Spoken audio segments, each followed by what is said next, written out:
തിരുനാമം വാഴ്ത്തപ്പെടുമാറാകട്ടെ. ഇന്ന് രാത്രിയിൽ പിന്നെയും നമുക്കൊരുമിച്ച് കർത്താവിൻ്റെ സന്നദ്ധിയിൽ ഇപ്രകാരമായിരിക്കുവാൻ കർത്താവ് നമുക്ക് നൽകി തരുന്ന ഈ നല്ല അവസരത്തെ ഓർത്ത് ഞാൻ ദൈവത്തിന് സ്തോത്രം ചെയ്യുന്നു.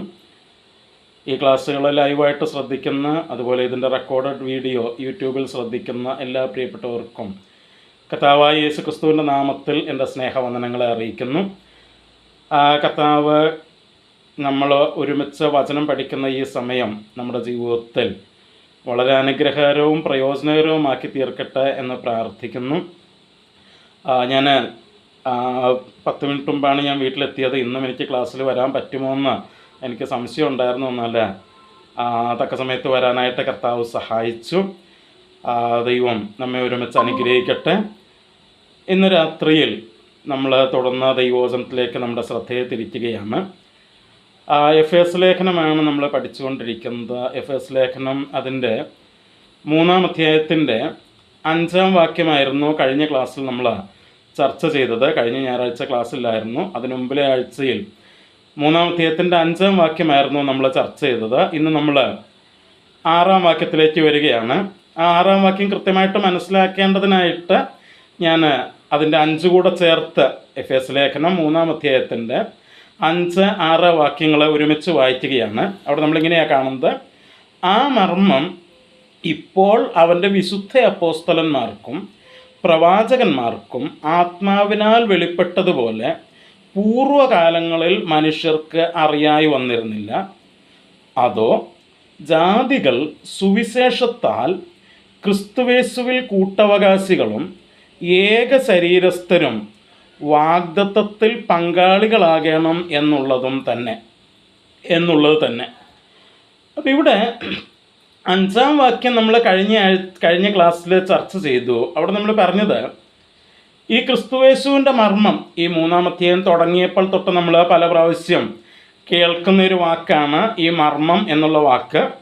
അപ്പോൾ ഈ ക്രിസ്തുവേശുവിൻ്റെ മർമ്മം അത് 5-ാം വാക്യത്തിൽ പറയുന്നു. അത് മുൻകാലങ്ങളിൽ മനുഷ്യർക്ക് മറഞ്ഞിരിക്കുകയായിരുന്നു, മനുഷ്യർക്ക് അറിയില്ലായിരുന്നു.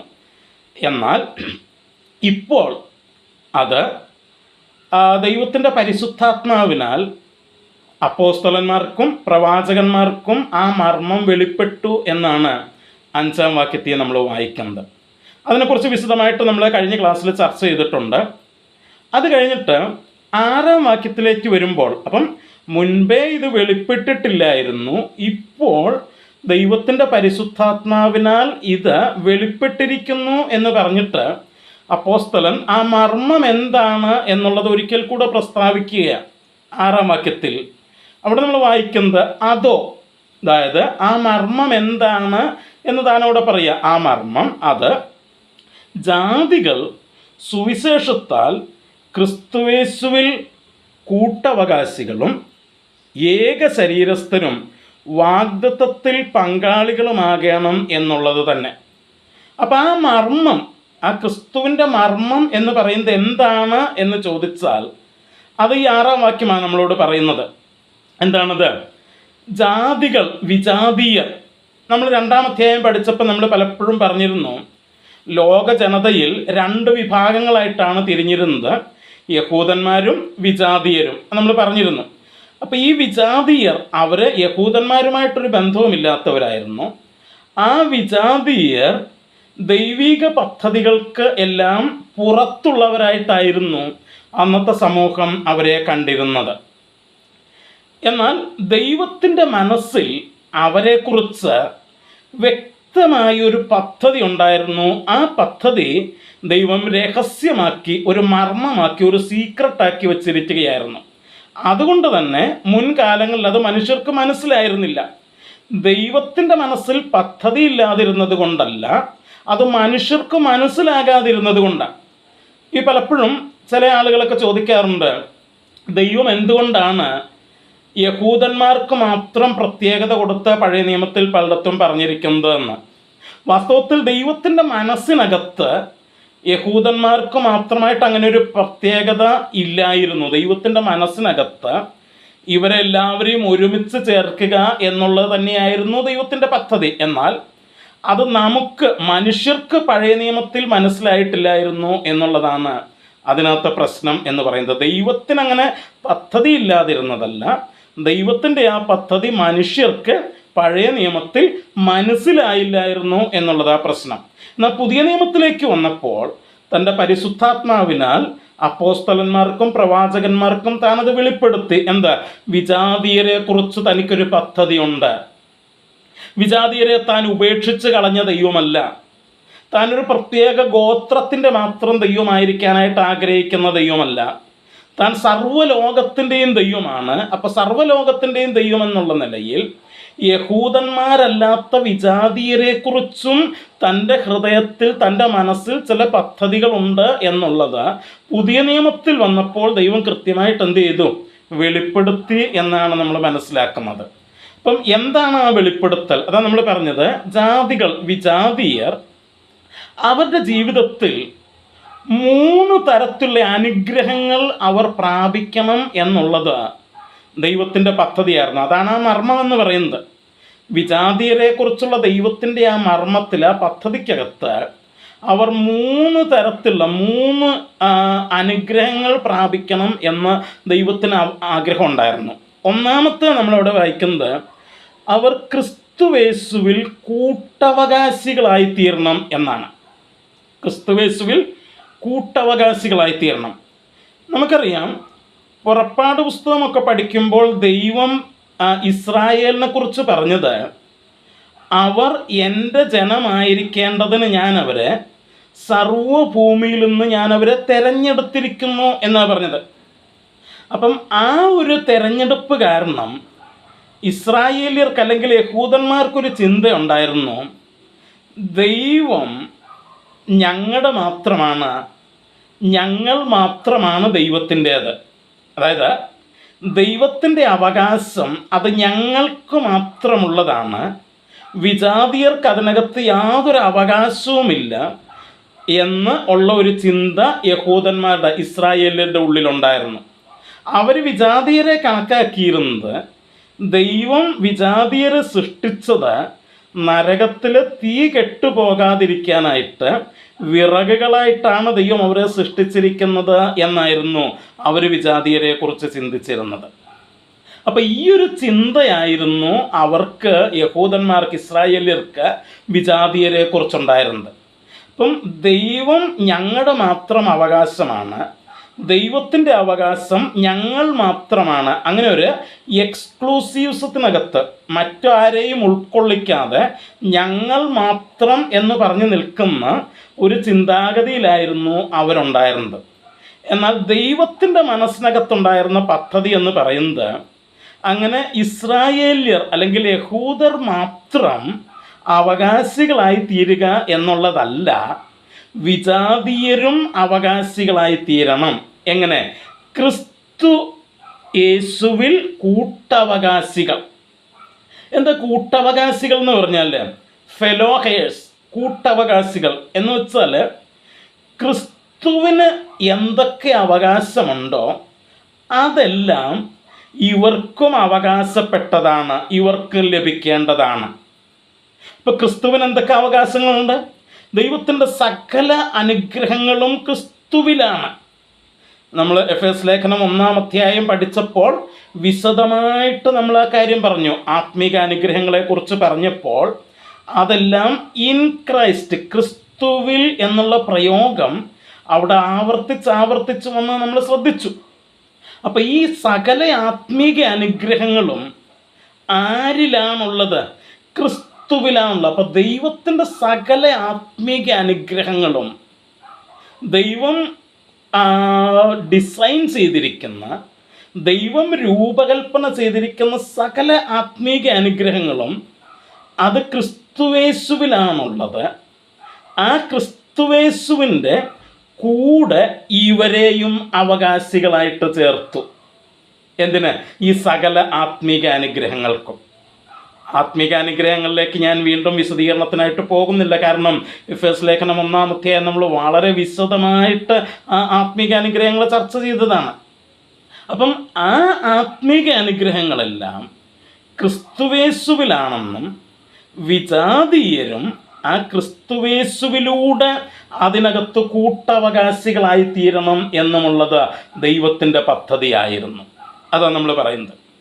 അപ്പോൾ അവിടെ നമ്മളൊരു കാര്യം മനസ്സിലാക്കണം, ക്രിസ്തുവേശുവിൽ കൂട്ടവകാശികളായിട്ട് മാറുകയാണ് ചെയ്യുന്നത്. അതായത് അതിന് വിജാതീയർ എവിടെ വരണം? ക്രിസ്തുവേശുവിൽ വരണം. ക്രിസ്തുവേശുവിൽ വരാത്ത ഒരു വ്യക്തിയെ സംബന്ധിച്ചിടത്തോളം ഈ അവകാശം അവർക്ക് കിട്ടില്ല. നമ്മൾ 1-ാം അധ്യായം പഠിച്ചപ്പം വിശദമായിട്ട് പറഞ്ഞു, ഇതെല്ലാം ക്രിസ്തുവിലാണ്. ക്രിസ്തുവിലായിരിക്കുന്നവർക്കാണ് ഈ ആത്മീക അനുഗ്രഹങ്ങളൊക്കെ ലഭിക്കുന്നത്. അപ്പം ക്രിസ്തുവിലല്ലാത്ത ഒരാളെ സംബന്ധിച്ചിടത്തോളം ഈ കൂട്ടവകാശം അവർക്ക് ലഭിക്കില്ല. കാരണം അവകാശം അത് ക്രിസ്തുവിലാണ്. ഞാൻ ക്രിസ്തുവിലായിരിക്കുമ്പോൾ, ഞാൻ ക്രിസ്തുവിലായതുകൊണ്ട് ഞാനും അതിന് കൂട്ടവകാശിയായിട്ട് മാറുകയാണ് ചെയ്യുന്നത്. അപ്പം ക്രിസ്തുവേശുവിൽ കൂട്ടവകാശികളായിട്ട് മാറുക എന്നുള്ളത് ദൈവത്തിൻ്റെ പദ്ധതിയായിരുന്നു. എപ്പോൾ മുതൽ? പൂർവകാലം മുതൽ, പണ്ട് കാലം മുതലേ ഇത് ദൈവത്തിൻ്റെ പദ്ധതിയാണ്. പക്ഷേ അത് മനുഷ്യർക്ക് മനസ്സിലായില്ലായിരുന്നു എന്ന് മാത്രമേ ഉള്ളൂ. മനുഷ്യർ അതേക്കുറിച്ച് തെറ്റിദ്ധരിച്ചു. മനുഷ്യർ വിചാരിച്ചു ദൈവത്തിൻ്റെ പദ്ധതി, യഹൂദന്മാർ വിചാരിച്ചു ഞങ്ങളെക്കുറിച്ച് മാത്രമാണെന്ന് അവർ വിചാരിച്ചു. അത് ദൈവത്തിൻ്റെ കുഴപ്പമല്ല, മനുഷ്യർക്കത് മനസ്സിലാകാതിരുന്നതിൻ്റെ കുഴപ്പമായിരുന്നു. അവരാ രീതിയിൽ തെറ്റിദ്ധരിച്ചതാണ് അവിടെ പ്രശ്നമായത്. എന്നാൽ ദൈവം പുതിയ നിയമത്തിലേക്ക് വന്നപ്പോൾ അത് കൃത്യമായിട്ട് വെളിപ്പെടുത്തുകയാണ് ചെയ്തത്. അപ്പം ക്രിസ്തുവേശുവിൽ കൂട്ടവകാശികളായി തീരുക എന്നുള്ളത് വിജാതീയരെ കുറിച്ചുള്ള ദൈവിക പദ്ധതിയുടെ ഒരു ഭാഗമാണ്. ഗലാത്യ ലേഖനത്തിലേക്ക് വരുമ്പോൾ അവിടെ നമ്മൾ വായിക്കുന്നൊരു ഭാഗമുണ്ട്. ഗലാത്യ ലേഖനം 3-ാം അധ്യായത്തിൻ്റെ 28, 29 വാക്യങ്ങൾ നമ്മൾ വായിക്കുമ്പോൾ, ഗലാത്യ ലേഖനം 3-ാം അധ്യായത്തിൻ്റെ 28, 29 വാക്യങ്ങൾ വായിക്കുമ്പോൾ അവിടെ നമ്മൾ വായിക്കുന്നു, അതിൽ നമുക്കൊരു കാര്യം ചെയ്യാം, അതിൻ്റെ 26 തൊട്ട് വായിക്കാം. അപ്പോൾ കുറച്ചുകൂടെ വ്യക്തമാകും കാര്യങ്ങൾ. 26 മുതൽ 29 വരെ നമുക്ക് വായിക്കാം. അവിടെ നമ്മൾ വായിക്കുന്നത്, ക്രിസ്തുവേശുവിലെ വിശ്വാസത്താൽ നിങ്ങളെല്ലാവരും ദൈവത്തിൻ്റെ മക്കളാകുന്നു. അപ്പോൾ ഗലാത്യയുള്ളവരോട് അപ്പോസ്തലനായ പൗലോസ് പറയുക, ഗലാത്യയുള്ളവർ വിജാതീയരാ. ആ വിജാതീയരായിട്ടുള്ള വിശ്വാസികളോട് അപ്പോസ്തലനായ പൗലോസ് പറയുകയാണ്, ക്രിസ്തുവേശുവിലെ വിശ്വാസത്താൽ നിങ്ങളെല്ലാവരും ഇപ്പോൾ ആരായി തീർന്നിരിക്കുന്നു?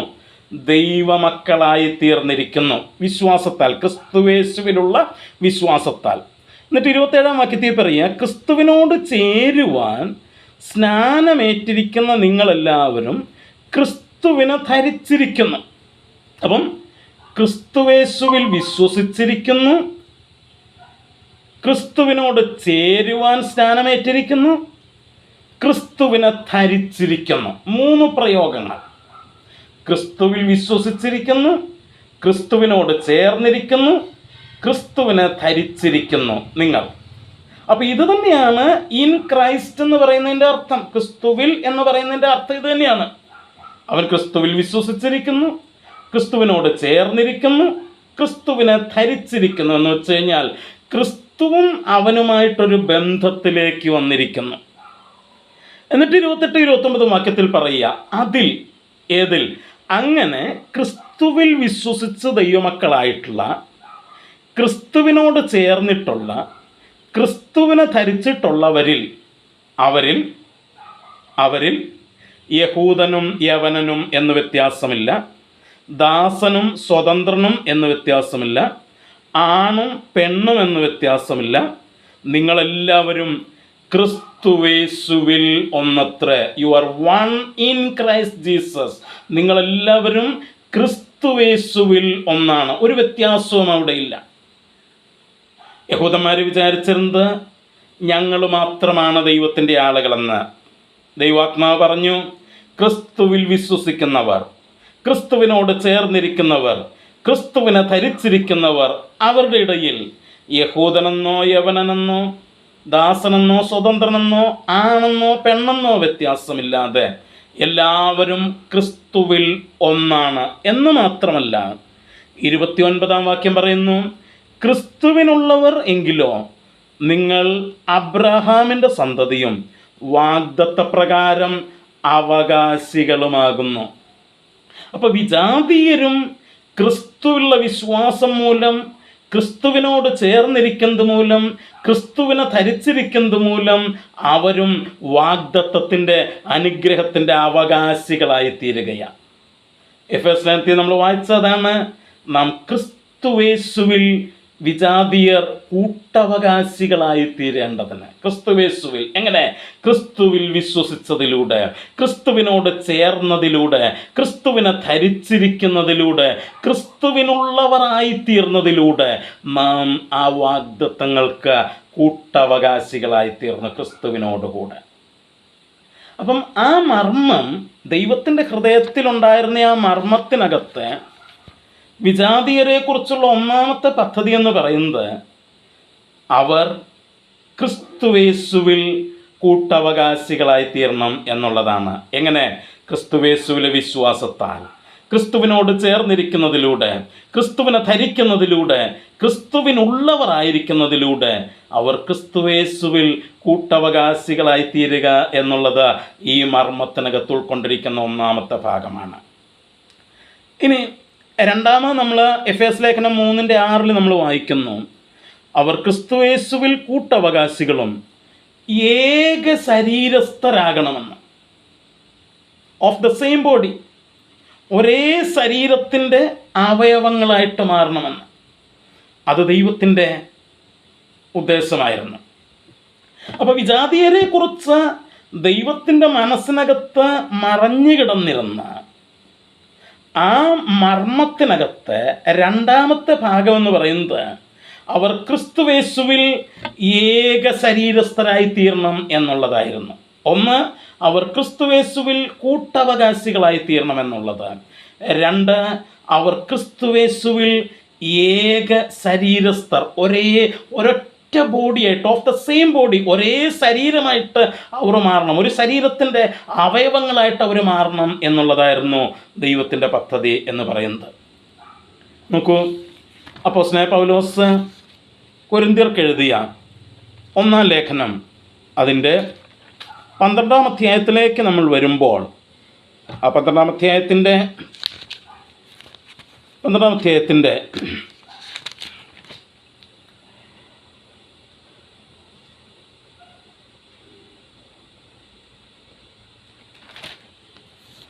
ഒന്ന് ലേഖനം 12-ാം അധ്യായം അതിൻ്റെ 13-ാം വാക്യം നമ്മൾ വായിക്കുമ്പോൾ അവിടെ നമ്മൾ കാണുന്നത് എങ്ങനെയാണ്? യഹൂദന്മാരോ യവനന്മാരോ ദാസന്മാരോ സ്വതന്ത്രരോ നാം എല്ലാവരും ഏക ശരീരമാകുമാറ് ഒരേ ആത്മാവിൽ സ്നാനമേറ്റും ഒരേ ആത്മാവിനെ പാനം ചെയ്തുമിരിക്കുന്നു. അപ്പം ക്രിസ്തുവേശുവിനോടുകൂടെ കൂട്ടവകാശികളായിത്തീർന്നത് ക്രിസ്തുവിൽ വിശ്വസിച്ചതിലൂടെ, ക്രിസ്തുവിനോട് ചേർന്നതിലൂടെ, ക്രിസ്തുവിനെ ധരിച്ചതിലൂടെ, ക്രിസ്തുവിനുള്ളവരായിത്തീർന്നതിലൂടെയാണെങ്കിൽ ഏക ശരീരസ്ഥരായിത്തീർന്നത് പരിശുദ്ധാത്മാവിനെ പ്രാപിച്ചതിലൂടെ, പരിശുദ്ധാത്മ സ്നാനം പ്രാപിച്ചതിലൂടെയാണ്. അതിനും നാം എന്താ ചെയ്തത്? ക്രിസ്തുവിൽ വിശ്വസിക്കുക എന്നുള്ളത് മാത്രമാണ് നമ്മൾ ചെയ്തത്. അപ്പോൾ ഇതെല്ലാം സംഭവിക്കുന്നത് ക്രിസ്തുവിൽ വിശ്വസിക്കുമ്പോഴാണ് ഇതൊക്കെ സംഭവിക്കുന്നത്.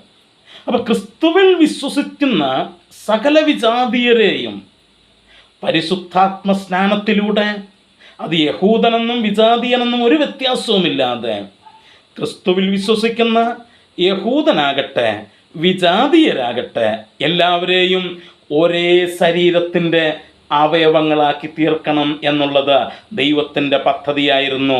അതൊരു മർമ്മമായിട്ട് ദൈവത്തിൻ്റെ മനസ്സിൽ മറഞ്ഞു കിടന്നതായിരുന്നു. ദൈവത്തിൻ്റെ മനസ്സിൽ മറഞ്ഞു കിടന്നു എന്ന് പറയുമ്പോൾ അത് മനുഷ്യർക്ക് മനസ്സിലാകിട്ടില്ലായിരുന്നു എന്നാണ് നമ്മൾ ഉദ്ദേശിക്കുക.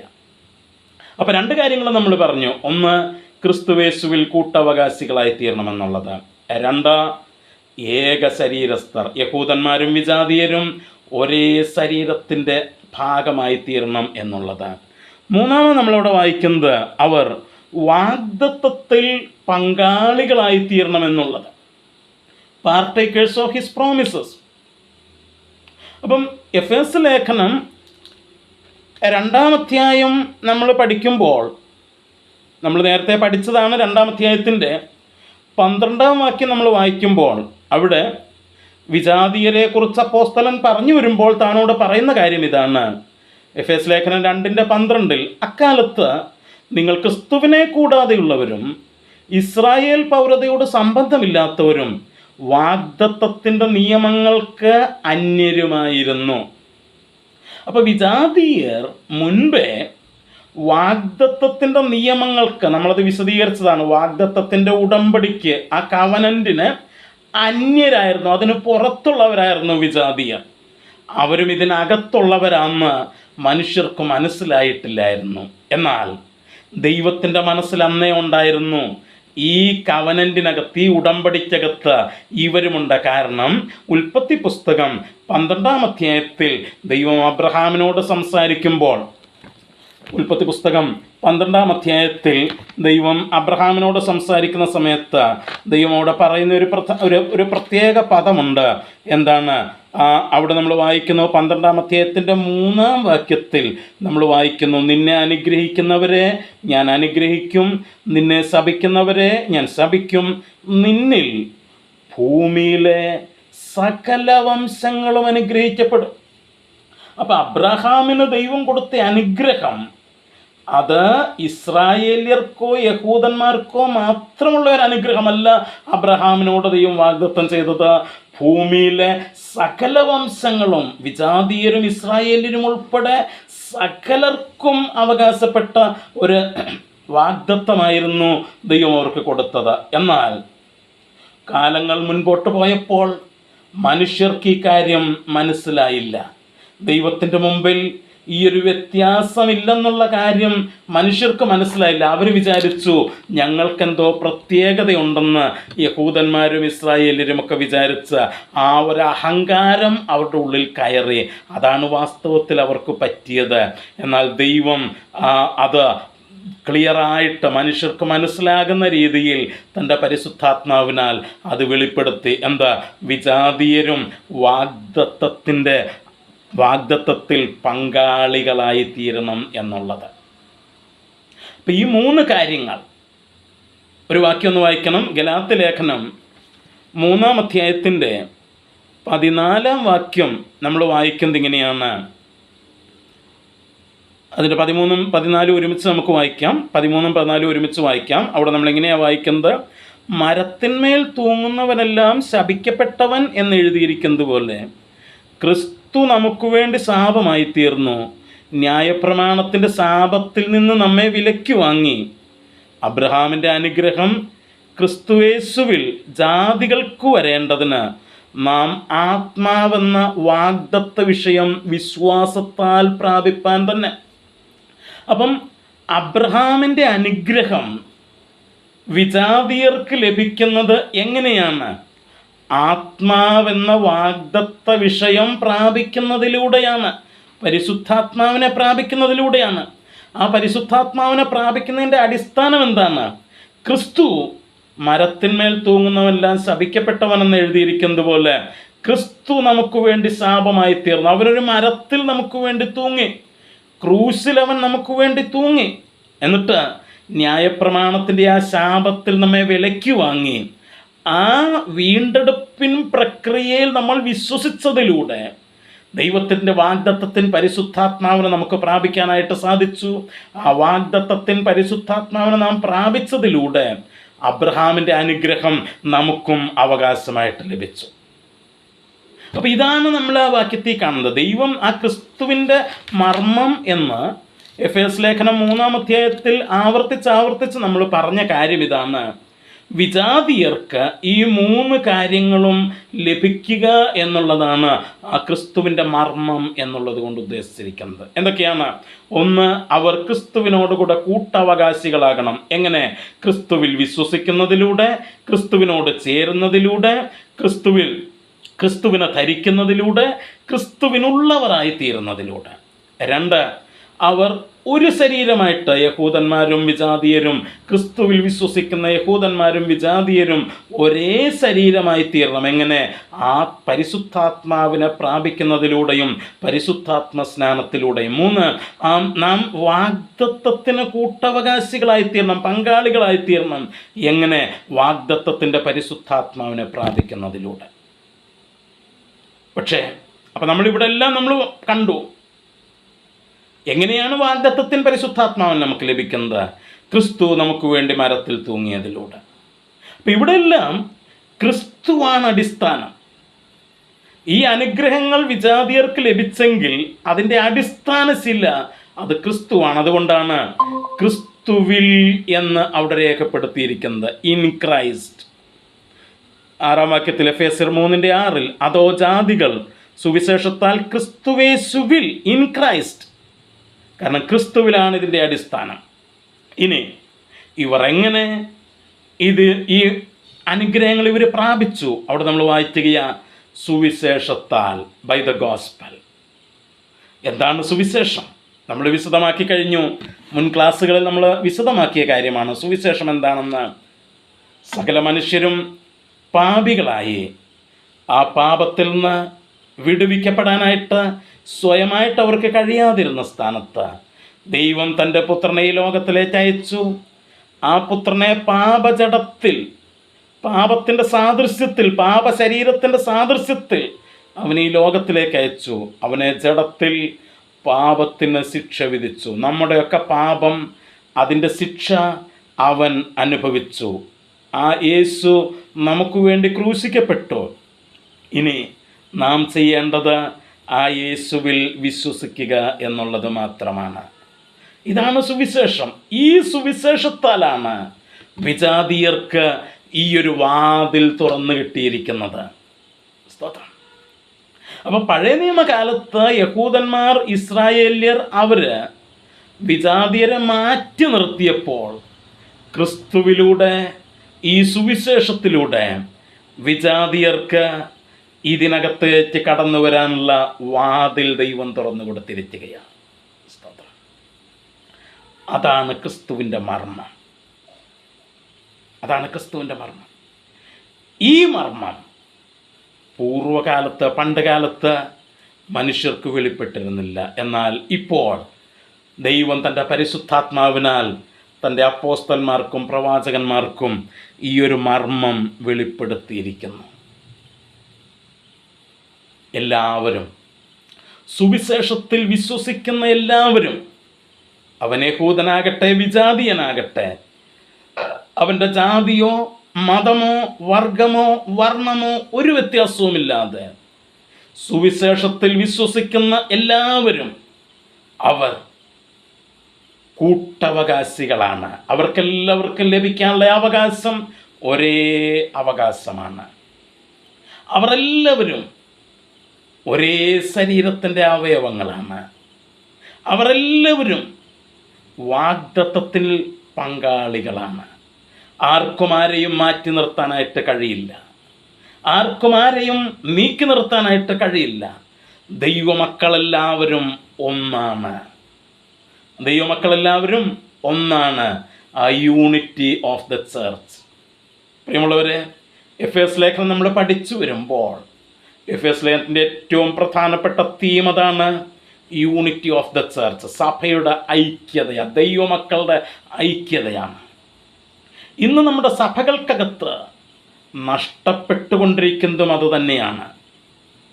ഒരുമിച്ചിരുന്ന് ആരാധിക്കുന്നവരെ പരസ്പരം സ്നേഹിക്കാൻ കഴിയാതെ, പരസ്പരം ഉൾക്കൊള്ളാൻ കഴിയാതെ, അവരുടെ കുറ്റം മാത്രം കണ്ടുപിടിച്ച് അവരെ താഴ്ത്തിക്കെട്ടാനായിട്ടും ഞാൻ അവരെക്കാളൊക്കെ എന്തോ രീതിയിൽ ശ്രേഷ്ഠനാണെന്ന് ചിന്തിച്ച് ആത്മീക നിഗളത്തിലേക്ക് പോകുന്നവരുടെ മുമ്പിൽ ഈ എഫേസ് ലേഖനം ഒരു മാർഗദർശിയായി, ഒരു വഴിവിളക്കായിട്ട് നിങ്ങളുടെ മുമ്പിൽ നിൽക്കുകയാണ്. ദൈവത്തിൻ്റെ വചനം പറയുന്നു, ക്രിസ്തുവിൽ വിശ്വസിക്കുന്നവർ അവർ ആരുമാകട്ടെ, ഏതവസ്ഥയിലുള്ളവരുമാകട്ടെ, സുവിശേഷത്തിലൂടെ ക്രിസ്തുവിൽ വിശ്വസിക്കുന്നവർ നിങ്ങളെല്ലാവരും ഒരേ കാര്യത്തിൻ്റെ അവകാശികളാണ്, കൂട്ടവകാശികളാണ്. നിങ്ങളെല്ലാവരും ഒരേ ശരീരത്തിൻ്റെ അവയവങ്ങളാണ്. നിങ്ങളെല്ലാവരും വാഗ്ദത്തത്തിൻ്റെ പങ്കാളികളാണ്. ഒരു വ്യത്യാസവും നിങ്ങളുടെ മധ്യത്തിലില്ല. നിങ്ങളെല്ലാവരും ഒന്നാണ്. മുൻപേ നിങ്ങളുടെയൊക്കെ ഇടയിൽ വേർപാടിൻ്റെ നടുച്ചുവരുകൾ ഉണ്ടായിരുന്നു.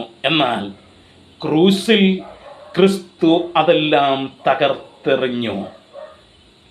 കർത്താവ് ക്രൂസിൽ തകർത്ത് കളഞ്ഞ മതിൽക്കെട്ടുകൾ സഭകളുടെ പേരിലോ ഡിനോമിനേഷനുകളുടെ പേരിലോ നിറത്തിൻ്റെ പേരിലോ വർഗത്തിൻ്റെയോ വർണ്ണത്തിൻ്റെയോ ദേശീയതയുടെയോ പേരിലോ ഇനിയും കെട്ടിപ്പൊക്കരുത്. നിങ്ങൾ കർത്താവിനോട് മത്സരിക്കുന്നവരായിത്തീരും. കാരണം ഇതിടിച്ച് കളഞ്ഞത് കർത്താവാണ്. തൻ്റെ ക്രൂസിലെ സഹനത്തിലൂടെ, ക്രൂസിലെ മരണത്തിലൂടെ, ആ വേദന സഹിച്ച്, മുൾക്കിരീടം ധരിച്ച്, വേദന സഹിച്ച്, അപമാനം സഹിച്ച്, ആ എല്ലാ പീഡനങ്ങളും സഹിച്ച് അവൻ ആ ക്രൂസിൽ മരിച്ചതിലൂടെ, ആ ക്രൂസിൽ വെച്ചാണ് അവരിത് തകർത്ത് കളഞ്ഞത്. അതിനെയും കെട്ടിപ്പൊക്കരുത് സഭകൾക്കകത്ത്.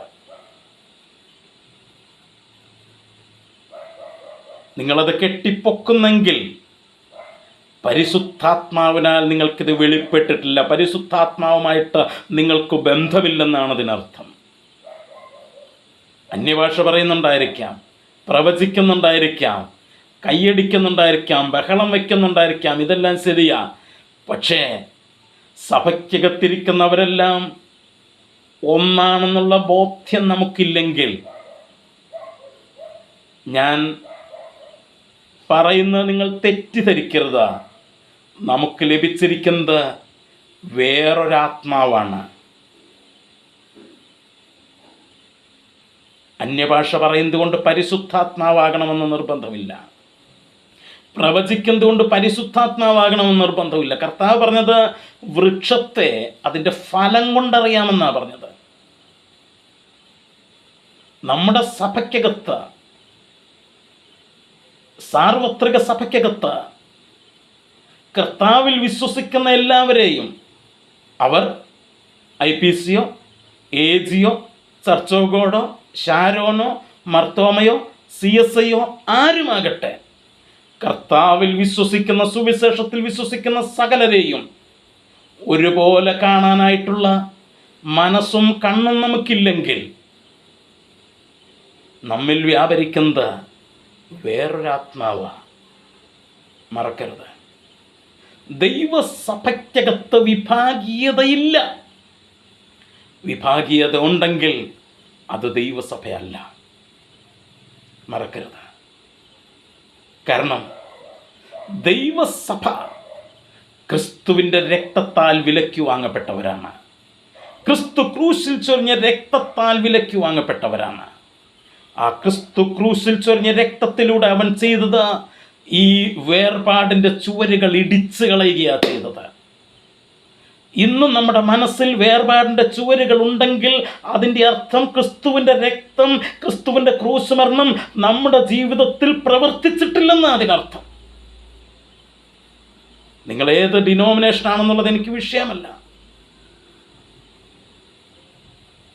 ദൈവത്തിൻ്റെ വചനമാണ് നമുക്ക് വിഷയം.